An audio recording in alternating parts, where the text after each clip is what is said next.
Alkisah, di Jawa Timur terdapat dua kerajaan kembar bernama Kerajaan Jenggala dan Kerajaan Kediri yang akan melaksanakan pernikahan politik. Dua kerajaan tersebut menikahkan Putri Sekartaji dan Raden Panji Asmarabangun. Namun, tidak lama setelahnya, Kerajaan Jenggala diserang oleh musuh.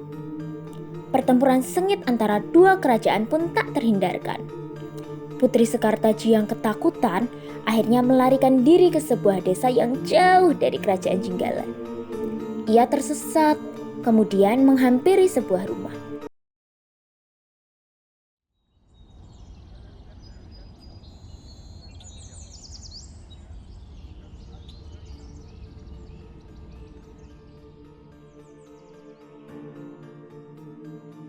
Permisi Ibu, maafkan saya tersesat. Apakah boleh saya tinggal di sini untuk sementara waktu? Biarkan dia tinggal di sini, Bu. Barangkali dia bisa membantu kita. Sekarang ada yang bisa kita suruh bersih-bersih. Sudah, ayo sekarang kita masuk. Akhirnya, Putri Sekartaji tinggal bersama Nyi Intan dan kedua anaknya, yakni Klenting Abang dan Klenting Biru. Putri Sekartaji kemudian diangkat menjadi anak dan diberi nama Klenting Kuning. Selama tinggal di rumah Nyi Intan, Klenting Kuning selalu disuruh-suruh untuk melakukan pekerjaan rumah oleh kedua saudarinya. Kuning, cepat bawakan makanan. Kami sudah lapar. Baik kakak, Kuning datang.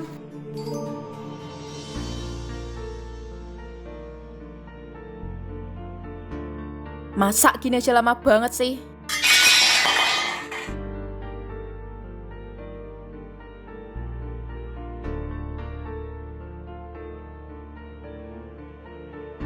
Sudah.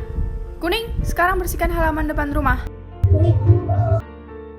Sementara itu, Pangeran Asmarabangun merasa kesepian mengetahui bahwa Putri Sekartaji telah pergi. Ia sudah mencari ke seluruh penjuru, tetapi belum juga menemukan keberadaan Putri Sekartaji. Ketika pangeran hampir menyerah, seorang pelayan datang membawa kabar baik. Baginda, hamba telah menemukan seorang gadis yang mirip dengan Putri Sekartaji. Benarkah? Di mana kau menemukannya? Di dusun Dadapan, Baginda. Baiklah, antar aku ke sana sekarang juga. Pangeran Asmarabangun segera bergegas ke desa tersebut. Ia menyamar sebagai pangeran tampan yang hendak mencari jodoh. Ia juga mengubah namanya menjadi Ande-Ande Lumut. Setelah perjalanan panjang, mereka pun tiba di desa Dadapan. Keesokan paginya, pengumuman sayembara pencarian jodoh pangeran telah tersebar ke seluruh pelosok desa. Kabar sayembara ini pun terdengar sampai ke telinga anak-anak Nyi Intan. Kakak, di seberang desa ada sayembara seorang pangeran yang sedang mencari jodoh. Ayo kita ikutan. Benarkah? Kalau begitu, ayo kita bersiap-siap. Mereka berdua segera bersiap untuk mengikuti sayembara itu. Wah, kalian sungguh cantik. Tentu saja kami cantik. Kamu juga mau ikut sayembara? Kamu bercanda, Klenting Biru. Pakaian saja dia tidak punya. Masa iya mau berjodoh dengan seorang pangeran? Sebaiknya kamu mencuci pakaian kotor kami di sungai, Klenting Kuning. Pada saat Klenting Kuning sedang mencuci pakaian di sungai, tiba-tiba saja ia dikejutkan oleh sebuah selendang yang hanyut terbawa arus sungai. Ia pun mengambilnya, kemudian membawanya pulang ke rumah. Sementara itu, Klenting bersaudara terhenti di sebuah sungai lebar yang berarus deras. Mereka bingung bagaimana cara menyeberanginya, hingga tiba-tiba seorang siluman kepiting muncul dari dalam sungai. Wah, siluman kepiting, apa maumu? Tenang gadis-gadis cantik, namaku adalah Yuyu Kangkang. Aku akan membantu kalian untuk menyeberangi sungai ini. Tetapi aku punya satu syarat. Apa syaratnya? Syaratnya, kalian harus membuatkanku makanan yang lezat.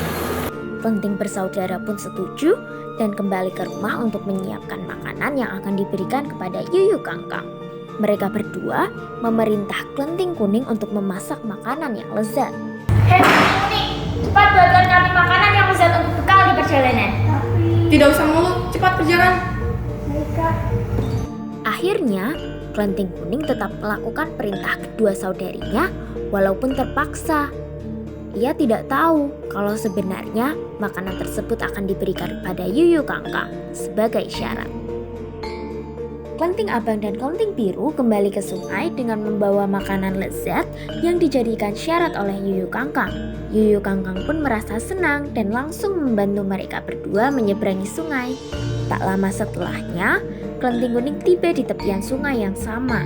Lagi-lagi, Yuyu Kangkang mengemukakan hal yang sama kepada klenting kuning. Jika ingin menyeberang, maka kamu harus memberikan makanan yang lezat untukku. Tidak, aku tidak mau. Klenting kuning pun mengeluarkan selendang yang tadi ditemukannya di sungai. Yuyu Kangkang yang tahu bahwa selendang itu adalah jimat ajaib pun menjadi ketakutan. Hah? Bagaimana bisa kamu mendapatkan selendang itu? Kau tidak perlu tahu. Sekarang antarkan aku menyeberangi sungai itu, atau aku akan membuat sungai itu surut. Tolong ampuni aku. Baiklah, aku akan membantumu menyeberangi sungai ini. Klenting kuning pun diantarkan oleh Yuyu Kangkang hingga ke seberang sungai. Bahkan, Yuyu Kangkang mengantarkannya sampai ke depan rumah Ande-Ande Lumut. Setibanya di sana, klenting kuning melihat klenting bersaudara yang sudah lebih dahulu sampai sedang memperlihatkan kecantikannya. Bagaimana Pangeran? Apakah Anda tertarik dengan salah satu dari kami berdua? Maafkan aku tidak memilih salah satu dari kalian. Aku telah memutuskan untuk memilih gadis berbaju kuning itu. Kau, gadis berbaju kuning. Tidak bisa. Dia itu hanya budak. Benar, dia itu bukan siapa-siapa. Pakaiannya saja jelek dan lusuh. Iya benar, ini tidak adil. Sementara klenting kuning sendiri juga terkejut. Ternyata Pangeran Panji Asmara Bangun yang ia cari adalah Ande-Ande Lumut. Maaf Kanda, aku hanya berniat untuk bersembunyi, tetapi aku malah tersesat. Tidak apa istriku. Pesan moral yang terkandung dalam cerita ini adalah hati yang cantik lebih utama daripada paras yang cantik. Jadilah orang yang baik hati dan selalu melakukan kebaikan tanpa meminta imbalan, berbudi luhur, rendah hati, berbuat sopan, dan bisa menjaga diri. Supaya kita bisa mendapatkan balasan yang baik pula, berupa pahala dan akan membawa kebahagiaan.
Mama said, don't give up.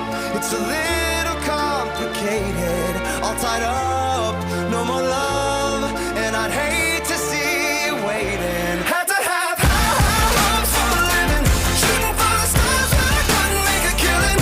Didn't have a time, but I always had a vision. Always had high hopes.